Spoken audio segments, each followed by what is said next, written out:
Hello all, welcome to LTX classes.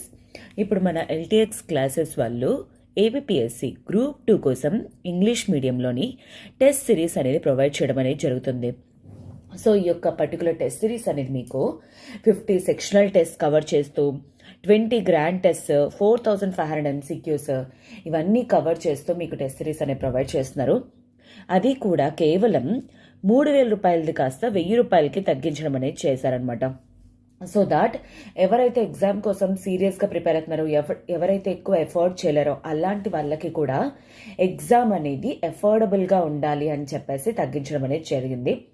So అందుకే త్వరగా notification అనేది రిలీజ్ అవ్వకముందే జాయిన్ అయ్యి మీ స్ట్రెంగ్త్ అండ్ వీక్ ఏరియాస్ని చెక్ చేసుకునే ప్రయత్నం అనేది చేయండి. అండ్ దీని రిలేటెడ్ మీకు ఏమైనా ఎంక్వైరీస్ కానీ ఉన్నట్లయితే యూ కెన్ కాల్ 7893899553. ఈ నెంబర్ కాల్ చేసి మీ డౌట్స్ అన్ని క్లియర్ చేసుకొని త్వరగా జాయిన్ అయ్యే ప్రయత్నం అనేది చేయండి. అండ్ అలానే మనకి ఎల్టీఎక్స్ క్లాసెస్ వాళ్ళు బ్లాక్ బాస్టర్ కాంబో ఆఫర్ అనేది ప్రొవైడ్ చేస్తున్నారనమాట. అయితే ఇదేలాగా 10+10 = 15 అన్నట్టు. అంటే అర్థం ఏంటి, ఈచ్ 10,000 రూపీస్ వర్త్ కోర్స్ అనేది మీరు ఏ 2 కోర్సెస్ అనేది చూస్ చేసుకోవచ్చు జస్ట్ @ 15,000. ఓకేనా? సో దీంట్లోని ఎన్సీఆర్టీ ఫౌండేషన్ కానీ, కరెంట్ అఫైర్స్ కానీ, మెయిన్స్ ఆన్సర్ రైటింగ్ సెషన్స్ కానీ, సీసాట్ కానీ, ప్రిలిమ్స్ టెస్ట్ సిరీస్ కానీ ఇవన్నీ కూడాను, అది కూడా లైఫ్ టైం వ్యాలిడిటీ ఆపర్చునిటీ తోటి. అండ్ ఈ యొక్క ఫీ అనేది మీకు వ్యాలిడ్ అనేది కేవలం 30th నవంబర్ వరకు మాత్రమే. ఈ లోపలే మీరు త్వరగా జాయిన్ అయ్యే ప్రయత్నం అనేది చేయండి. అండ్ దీని రిలేటెడ్ మీకు ఏమైనా డౌట్స్ ఆర్ ఇంక్వైరీస్ కానీ ఉన్నట్లయితే యూ కెన్ కాల్ 7893899553. ఈ నెంబర్ కాల్ చేసి మీ డౌట్స్ అనేవి క్లియర్ చేసుకొని త్వరగా జాయిన్ అయ్యే ప్రయత్నం అనేది చేయండి. గుర్తుపెట్టుకోండి, మనకి ఎగ్జామ్కి ఎన్సీఆర్టీస్ కానీ, కరెంట్ అఫైర్స్ కానీ వెరీ వెరీ ఇంపార్టెంట్. అది గ్రూప్ 1 అయినా అవనియండి, గ్రూప్ 2 అయినా అవనియండి, అది ఏబిపిఎస్సి అయినా అవనియండి, టీఎస్పిఎస్సి అయినా అవనియండి, ఏదైనా అవ్వచ్చు. But that is very important. So welcome to LTX classes and welcome to current affairs for group 1 and 2. And మీకు ఈ యొక్క సెషన్ కవర్ చేస్తుంది శాంతి మేడం. సో ఈరోజు మనం ఏ టాపిక్స్ డిస్కస్ చేయబోతున్నాం అంటే May 1st Gujarat and Maharashtra day. ఎందుకు May 1st మేడం? మనకు తెలిసి జనరల్గా మే డే అంటే లేబర్ డే అంటారు కదా. సో లేబర్ డే ప్రతి ఒక్కరికి కూడా తెలిసిందే. So I just want to give you polity touch and అలానే current affairs touch. New atomic energy commission chairman, కొత్తగా అటామిక్ ఎనర్జీ కమిషన్కి చైర్మన్ వచ్చారు. మనకి ఎగ్జామ్ పర్స్పెక్టివ్లో అపాయింట్మెంట్స్ అనేవి కూడా వెరీ ఇంపార్టెంట్. అండ్ దట్టు ఇది గవర్నమెంట్ లెవెల్లో, దట్టు అటామిక్ ఎనర్జీ కాబట్టి నేను కవర్ చేస్తున్నాను.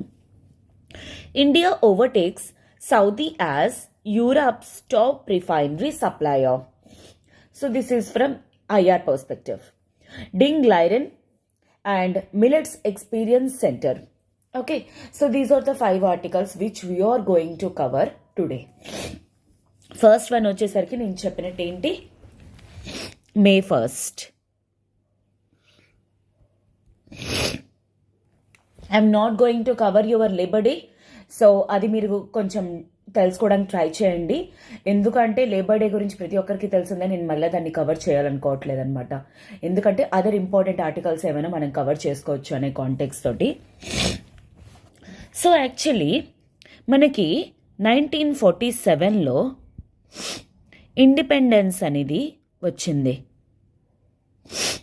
ఇండిపెండెన్స్ అనేది వచ్చిన తర్వాత టోటల్ అప్పుడున్న స్టేట్స్ కానీ ఆర్ ప్రిన్స్లీ స్టేట్స్ కానీ ఇవన్నీ కూడాను ఏ విధంగా సెగ్రిగేట్ చేశారు? Part A, part B, part C, part D states కింద అండ్ యూనియన్ టెరిటరీస్ కింద సెగ్రిగేషన్ అనేది చేయడం జరిగిందనమాట. అయితే ఆ తర్వాత ఏం జరిగింది, 1948లోనమాట ఎస్కే ధార్ కమిషన్ అనేది అపాయింట్ చేశారు central government of India. Okay, S K Dhar commission. ఎందుకంటే ఇప్పుడున్న part A, part B, part C, part D అనే క్లాసిఫికేషన్ ఏదైతే ఉందో దాన్నే కంటిన్యూ చెయ్యాలా, లేదంటే ఇంకేమైనా చేంజెస్ ఏమైనా చెయ్యాలా ఏంటి అని.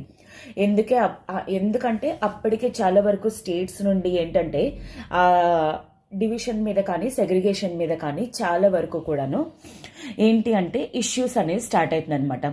సో అందుకని చెప్పేసి ఎందుకులే ఈ గొడవ అంతా అని చెప్పేసి ఏమనుకున్నారు, ఒక కమిషన్ అపాయింట్ చేద్దాం, కమిషన్ అపాయింట్ చేస్తే మనకు తెలుస్తుంది కదా అని చెప్పేసి. కానీ ఎస్కే ధార్ కమిషన్ ఏం చేశారు, rejected one state one language basis. Okay, ఈ ఫార్ములాని రిజెక్ట్ చేసడం అనేది జరిగింది. ఆ తర్వాత మనకేంటి అంటే ఎస్పెషల్లీ పొట్టి శ్రీరాములు గారు మూమెంట్ అనేది స్టార్ట్ అయింది.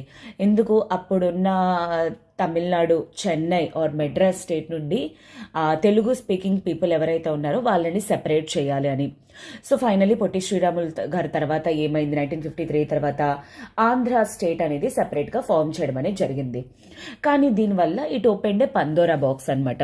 సో అందుకే తర్వాత ఏం చేశారు, 1950s ఆ టైంలోనమాట జేవీపీ కమిటీ అనేది అపాయింట్ చేశారు.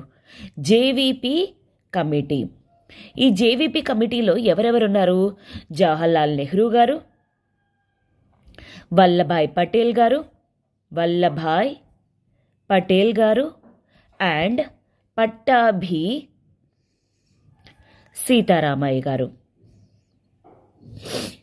పట్టాభి సీతారామయ్య గారు వీళ్ళందరు అంటే వీళ్ళ ముగ్గురు కలిపి జేవీపీ కమిటీ లాగా ఫార్మ్ అవ్వడం అనేది జరిగిందనమాట. అయితే వీళ్ళు కూడా ఏం చేశారు, దే కంప్లీట్లీ రిజెక్టెడ్ అనమాట. ఏంటి, స్టేట్ అనేది, ఎందుకంటే అప్పటికి పొట్టి శ్రీరాములు గారి అంటే దీక్ష వలన, అతను చేసిన ఆమర నిరాహార దీక్ష వలన, వాటి వల్ల చాలా వరకు కూడాను స్టేట్స్ ఏంటి అంటే మేము డివైడ్ అయిపోతాం, మా లాంగ్వేజ్ మాది, మా స్టేట్ మాది అనే కల్చరల్ డిఫరెన్సెస్ అనేవి వచ్చేస్తున్నాయి. అయితే వాళ్ళు కూడాను ఇలా ఒకవేళ one language and one state ఒకవేళ ఇలా కానీ చేసినట్లయితే కంట్రీ తాలూకా ఇంటిగ్రిటీ, సెక్యూరిటీ అవన్నీ పోతాయి అని చెప్పేసి ఏం చేశారు, రిజెక్ట్ చేసేసారు. అలా చేయడం కుదరదని కేవలం ఆంధ్ర స్టేట్, తెలుగు స్పీకింగ్ ఎవరైతే ఉన్నారో ఆంధ్ర స్టేట్ అనేది మద్రాస్ స్టేట్ కింద సెపరేట్ చేయడం అనేది జరిగింది. ఆ తర్వాత ఏం జరిగింది, ఫైనలీ 1956లో అనమాట ఫజల్ అలీ కమిటీ అనేది అపాయింట్ చేశారు.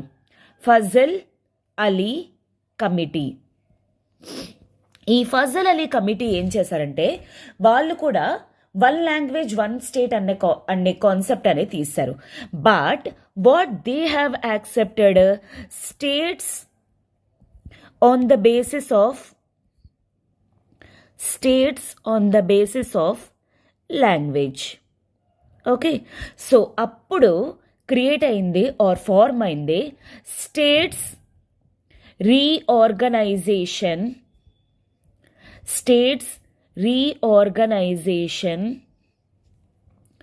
Act of 1956. దీన్ని క్రియేట్ చేయడం అనేది జరిగింది. ఎవరు దీన్ని పాస్ చేశారు, పార్లమెంట్ దీన్ని పాస్ చేసిన తర్వాత ఏం చేశారు, అప్పటి వరకు ఉన్న part A, part B, part C, part D category states ఏవైతే ఉన్నాయో అవి తీసేసి ఏం చేశారు, total 14 states and 6 union territories కింద టోటల్ అప్పుడున్న స్టేట్స్ని సెగ్రిగేట్ చేయడం అనేది జరిగిందనమాట.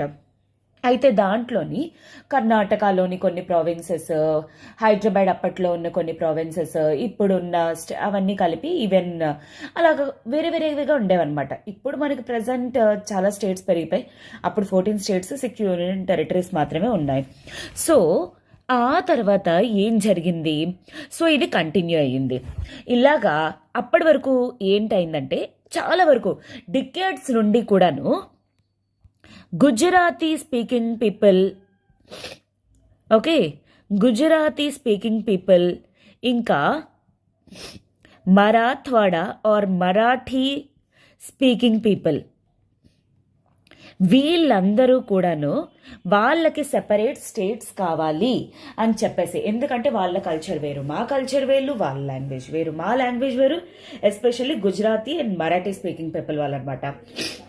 ఓకే, సో ఇలా కాదు అని చెప్పేసి అప్పుడు ఏం చేశారు, ఇంకా ఫైనల్లీ 1960లోనమాట 1960లోని that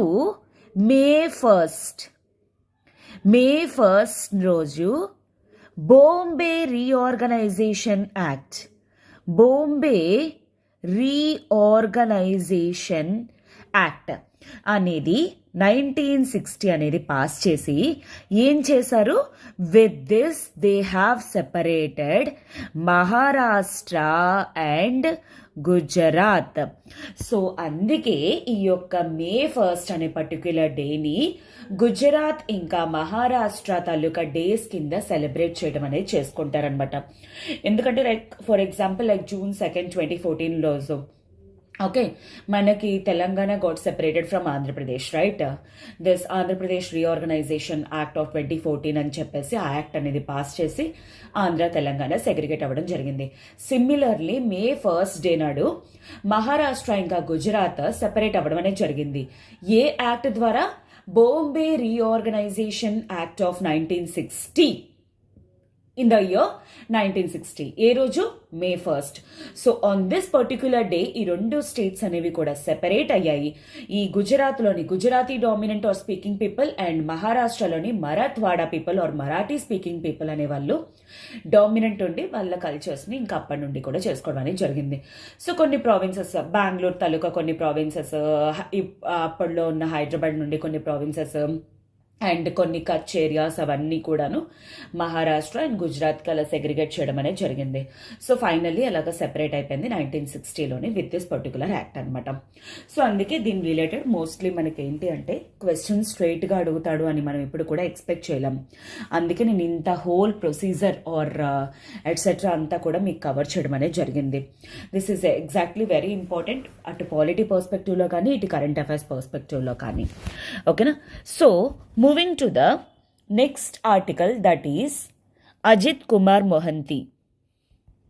Ajit Kumar Mohanty. Me Tamil actor Ajit అనుకోకండి, జస్ట్ కిడింగ్. ఓకే, సో రీసెంట్గా cabinet appointments committee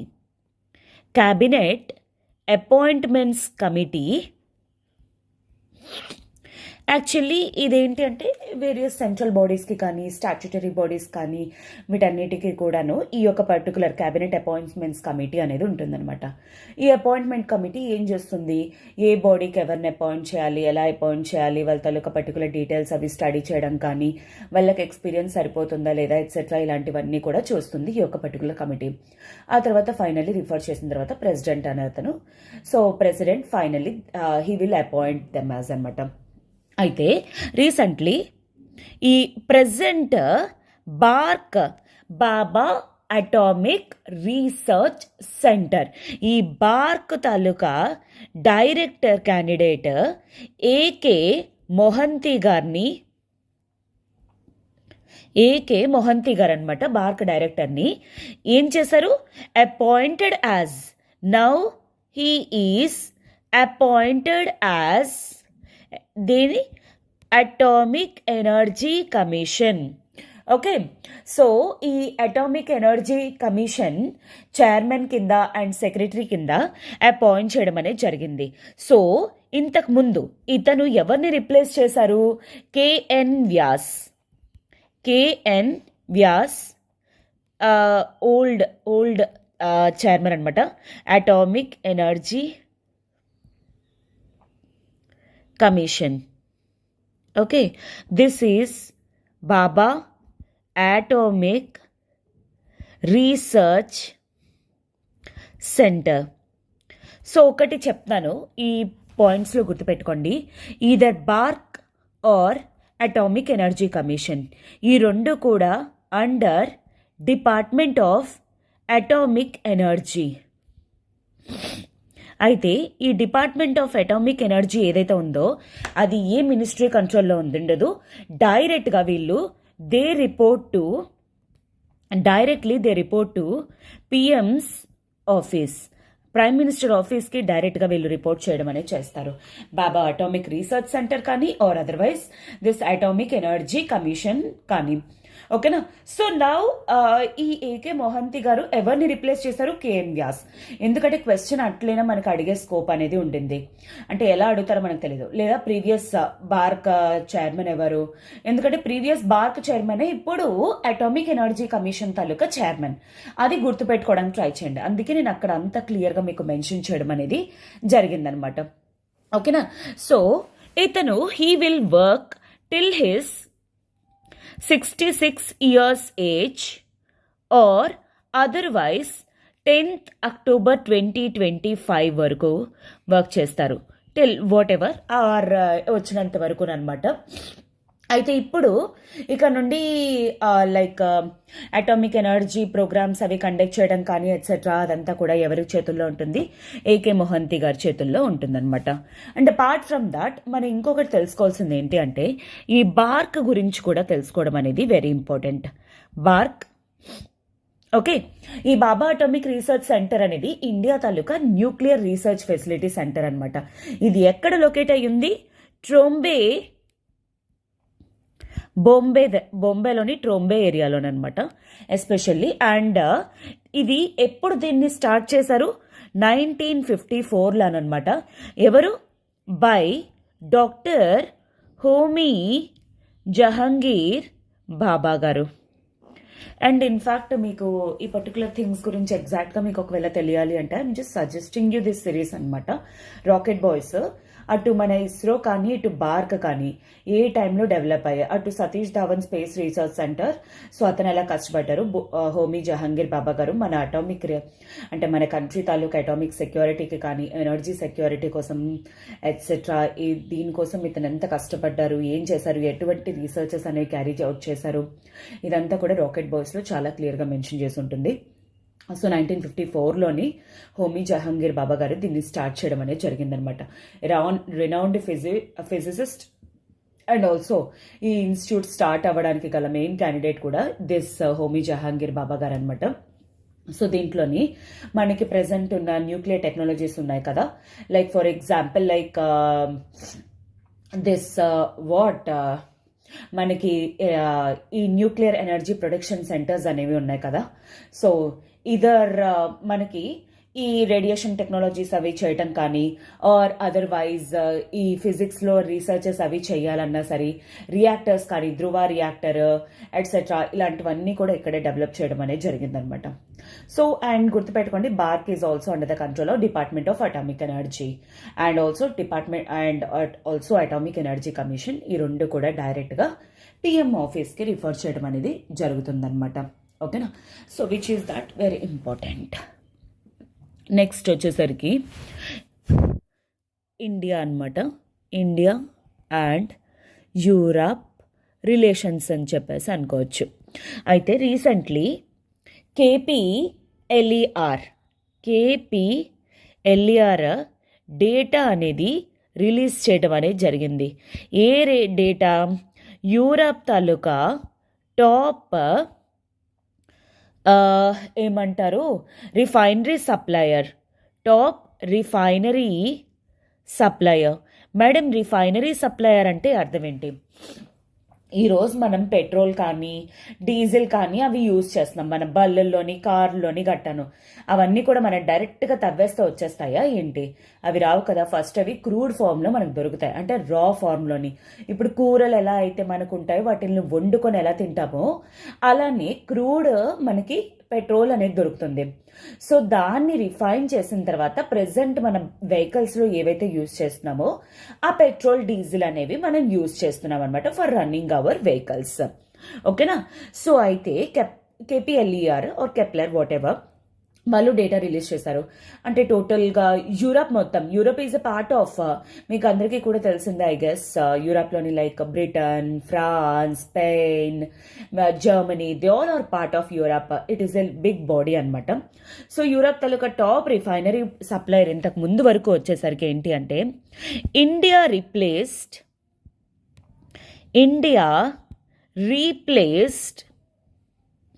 Saudi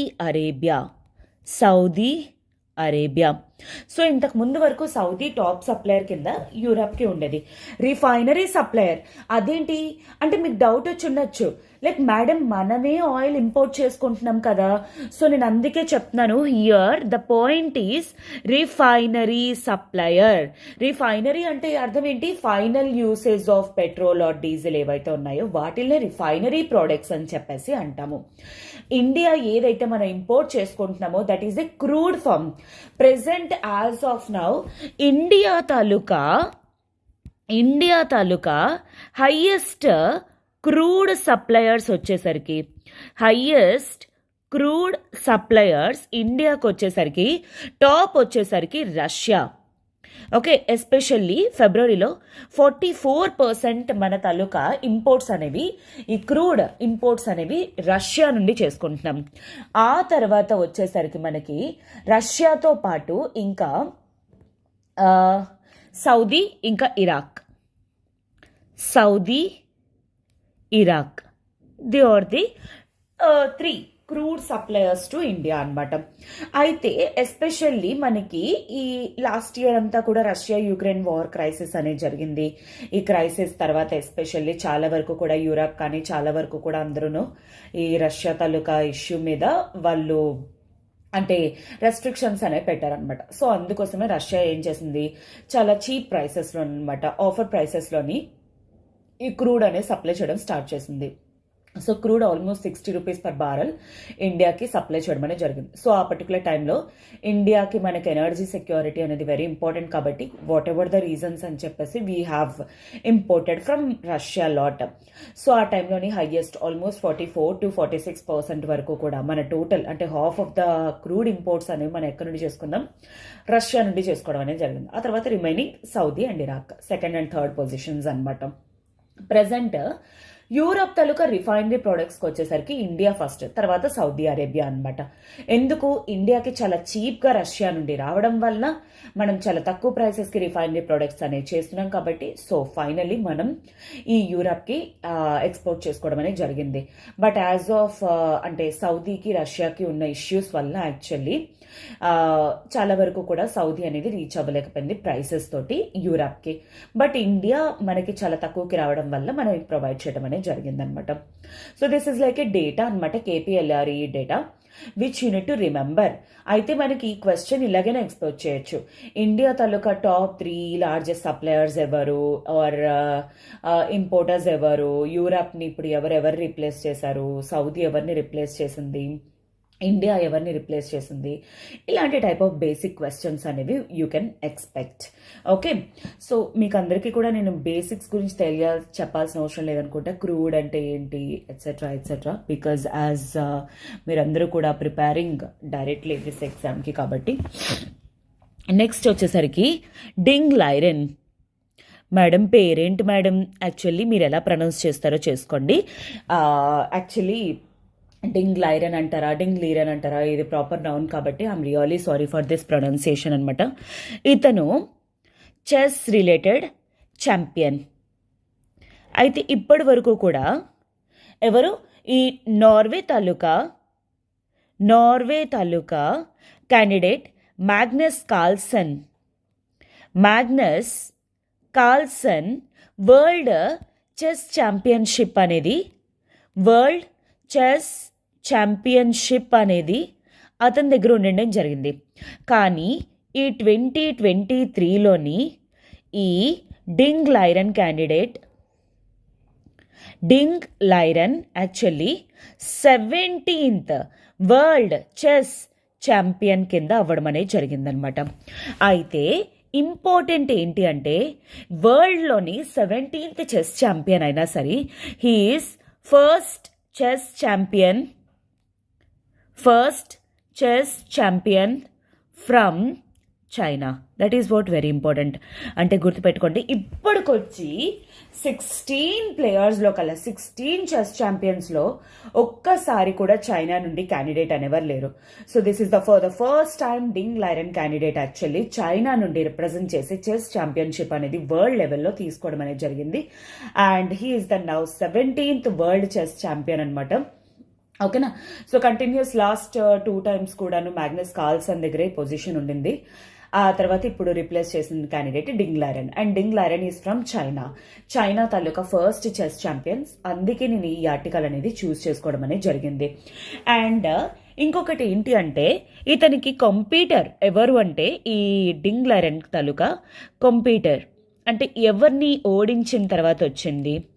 actually అతని పేరు నెపోమినియాచా నెప్ అనమాట, సంథింగ్, రష్యా నుండి. ఇన్ఫ్యాక్ట్ రష్యా నుండి చాలా వరకు చెస్ ఛాంపియన్స్ ఉన్నారు. Okay, so this is what. అందుకే నేను ఈ ఆర్టికల్ అనేది మీకు ఒకసారి కవర్ చేయడం బెటర్ అనిపించింది నాకు. So that is what maybe question అనేది ఎట్లయినా మనం ఎక్స్పెక్ట్ చేయొచ్చు అనే కాంటెక్స్లో నేను ఇది కవర్ చేయడం అనేది జరిగింది. And next moving to millets experience centre. So recently న్యూఢిల్లీలోనమాట, ఢిల్లీ హాత్ దగ్గర న్యూఢిల్లీలో ministry of agriculture and farmers welfare along with NAFED, national federation, వీళ్ళందరూ కలిపి స్టార్ట్ చేసిందే ఈ మిల్లెట్స్ ఎక్స్పీరియన్స్ సెంటర్ అనమాట. దీంట్లోని ఏంటి అంటే డైరెక్ట్గా స్టూడెంట్స్ అనేస్తున్నాను, రియల్లీ సారీ. సో డైరెక్ట్గా సిటిజన్స్ అనేవాళ్ళు ఈ ఏరియాకి వెళ్ళి వాళ్ళు ఏంటి అంటే like for example millets dosa కానీ ఆర్ మిల్లెట్స్ తాలూకా పాస్తా కానీ ఎట్సెట్రా ఇలాంటివి డైరెక్ట్గా వాళ్ళు అక్కడ ఎక్స్పీరియన్స్ అనేది ఫుడ్ అనేది చేయొచ్చు అనమాట. సో దాని ద్వారా మిల్లెట్స్ అనేవి ఎలా ఉంటాయి, టేస్ట్ అనేది ఎట్లుంటుంది, బాగుంటుందా బాగాలేదా. సో ఆ తర్వాత వన్స్ అయిపోయిన తర్వాత ఎక్స్పీరియన్స్ అయిన తర్వాత అక్కడ రెడీ టు కుక్ ఫుడ్స్ కానీ, ready to cook food varieties కానీ ఎట్సెట్రా ఇలాంటివన్నీ కూడా అక్కడ నుండి డైరెక్ట్గా పర్చేస్ చేసుకోవచ్చు. సో దీని కాంటెక్స్లోని వాళ్ళు ఏంటి అంటే అటు మిల్లెట్స్ తాలూకా యూసేజ్ అనేది గవర్నమెంట్ ఆఫ్ ఇండియా ఇంక్రీజ్ చేయాలనుకుంటుంది. ఇంకో సైడ్ ఏంటి అంటే స్టార్టప్స్ని కూడా ఎంకరేజ్ చేయాలి అనుకుంటుంది. ఈ మిల్లెట్ బేస్డ్ పాస్తాలు కానీ, దోశలు కానీ are different ready to cook అంటే ఇప్పుడు చూసారా నూడిల్స్ కానీ ఎట్సెట్రా ఇలాంటి మిల్లెట్స్ బేస్డ్ ఎలా చేయాలి ఏంటి వీటిని ఎంకరేజ్ చేయడానికి. అండ్ దీంతో పాటు ఇంకొక అడ్వాంటేజ్ అంటే ఏంటి, మిల్లెట్స్ తాలూకా ప్రొడక్షన్ అనేది కూడా ఇంక్రీజ్ చేయాలి అనేది government of India taluka main context. అయితే ప్రెసెంట్ వచ్చేసరికి ఈ ప్రోగ్రామ్ వల్ల అవేర్నెస్ అనేది క్రియేట్ చేయడం ద్వారా ఎక్స్పీరియన్స్ సెంటర్, సో ఒకసారి వెళ్ళి ఎక్స్పీరియన్స్ చేయొచ్చు దాని ద్వారా.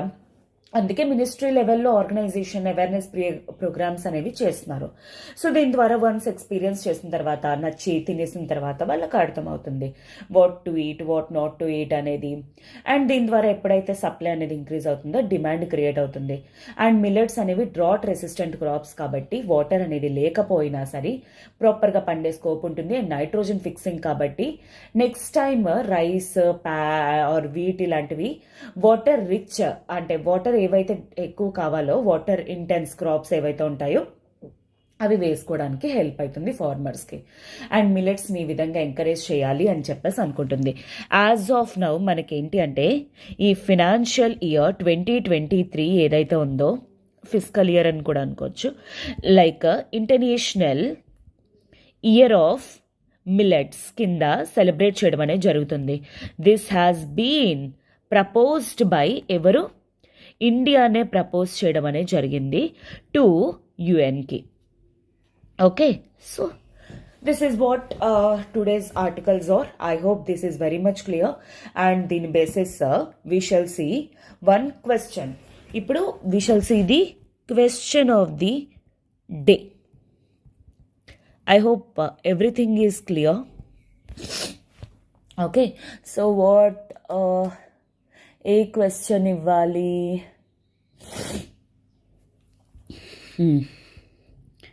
KN Vyas recently seen in the news, director of option A BARC, option B Atomic Energy Commission, option C ISRO, option D none. I hope మీకు ఇది తెలుసు అనుకుంటున్నాను. చూడండి. So have a good day students, all the very best. Tomorrow we shall meet again with some other new important articles. Till then have a good day, take care.